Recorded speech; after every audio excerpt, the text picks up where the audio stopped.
누가복음 18장 1절에서 14절까지의 본문의 말씀입니다.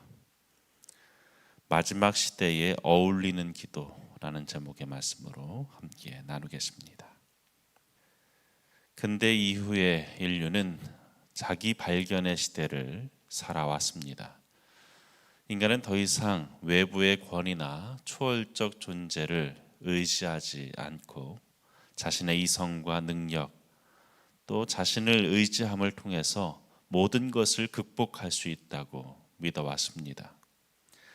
그래서 현대인들은 스스로를 믿고 자기 가능성을 마치 신앙처럼 붙들고 살아갑니다.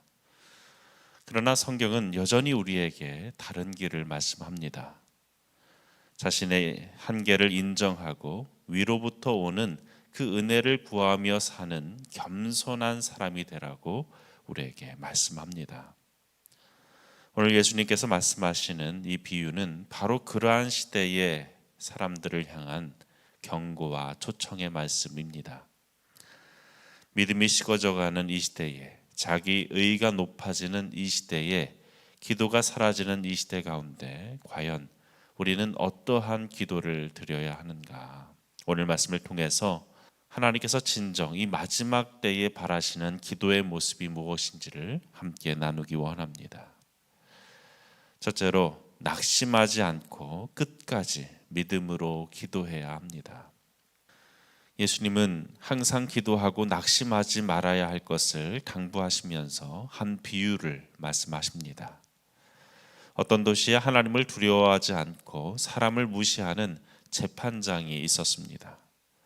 그리고 그에게 끊임없이 찾아오는 자신의 원한을 풀어달라고 요청하는 한 과부가 있었지요. 과부는 당시 가장 연약한 사람의 대표적인 사람이었습니다. 하지만 그녀는 그렇게 연약한 존재였지만 그 재판장에게 끊임없이 찾아갑니다. 포기하지 않고 나아갑니다. 이 재판장은 하나님도 두려워하지 않을 정도로 그렇게 완고한 자였지만 결국 과부의 끈질김에 견디지 못해서 원한을 풀어주게 됩니다.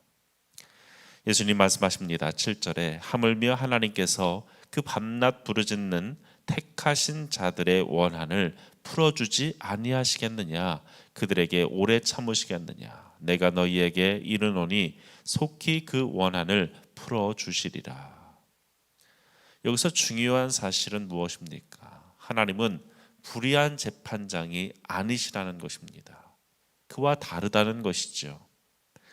불의한 재판장은 아무런 관계가 없는 이 과부의 끈질김에도 응답했지만 하나님은 사랑하시는 아버지로서 우리의 기도를 들으시되 가장 선하고 의로운 방식으로 응답하시는 아버지 하나님이십니다.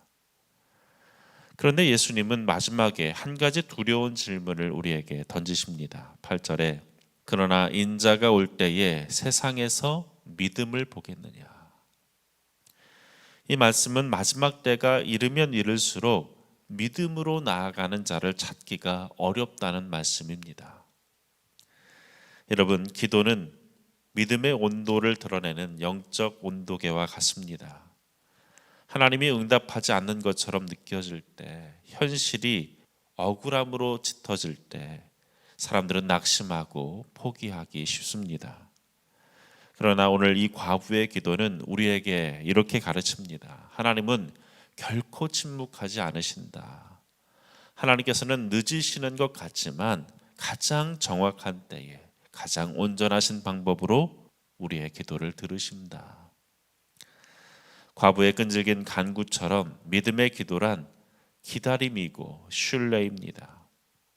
기도란 나의 한계를 인정하면서 하나님의 전능하심을 인정하는 행위입니다. 내 길이 막힐 것 같은 그 순간에 더욱더 하나님 앞에 나아가는 저와 여러분 되길 바랍니다. 기도의 끈이 끊어진다면 우리의 믿음의 생명선도 끊어진다는 사실을 기억하시기 바랍니다. 두 번째로 자신의 의의 덫을 경계해야 합니다. 예수님은 또 다른 비유를 말씀합니다. 이번에는 두 사람이 성전에 올라가 기도하는 장면입니다. 한 사람은 바리새인이고 다른 한 사람은 세리이지요. 바리새인은 성전에 서서 기도합니다. 자신이 더 의롭다라고 믿었기 때문에 잘 보이는 자리에서 그는 기도합니다.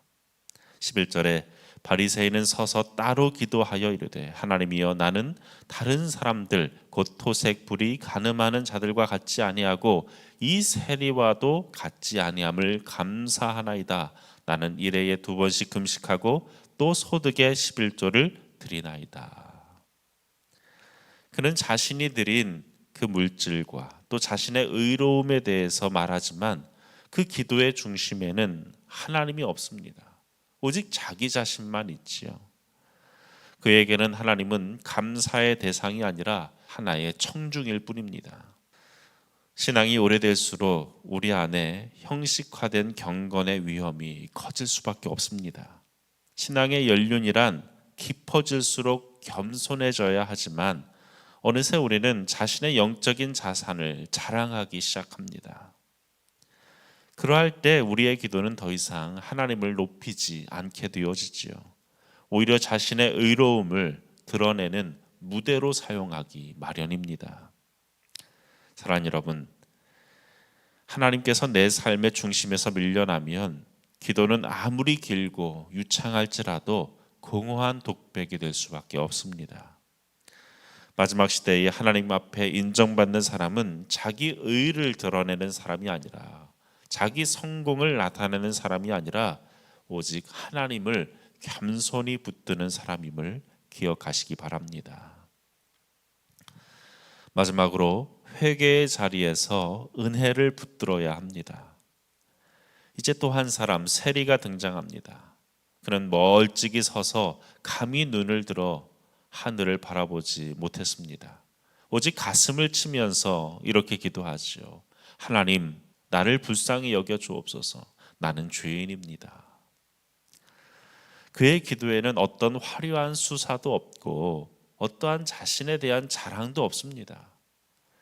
단 6개의 단어로 요약되어집니다.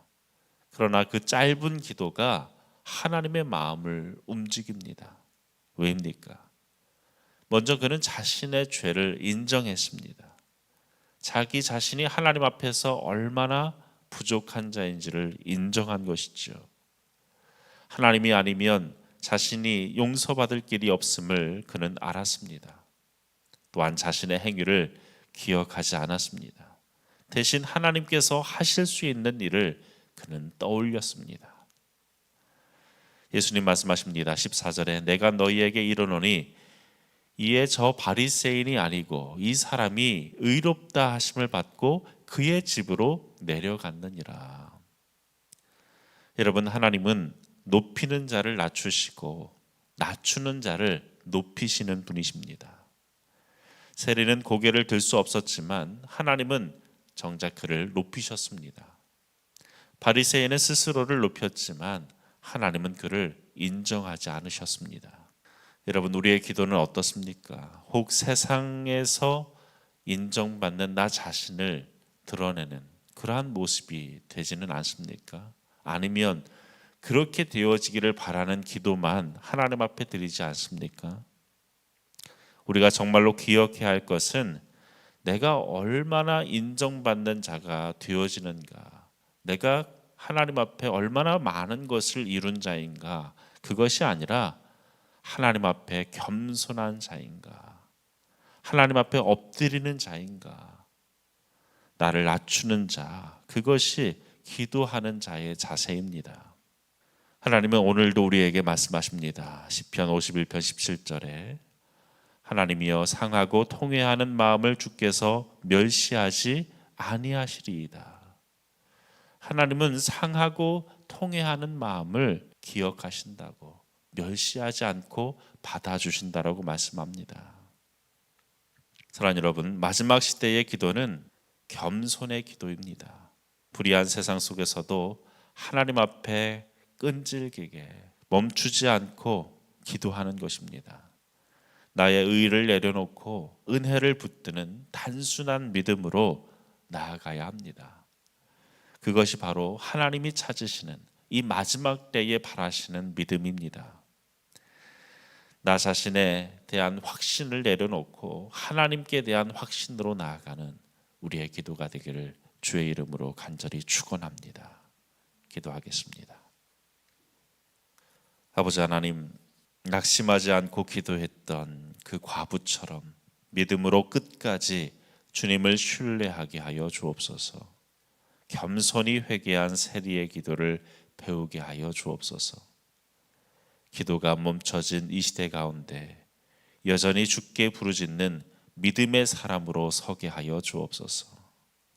주님 다시 오실 그날까지 우리의 기도가 멈추지 않게 하시고 우리의 믿음이 식지 않게 하여 주옵소서. 예수님의 이름으로 기도합니다.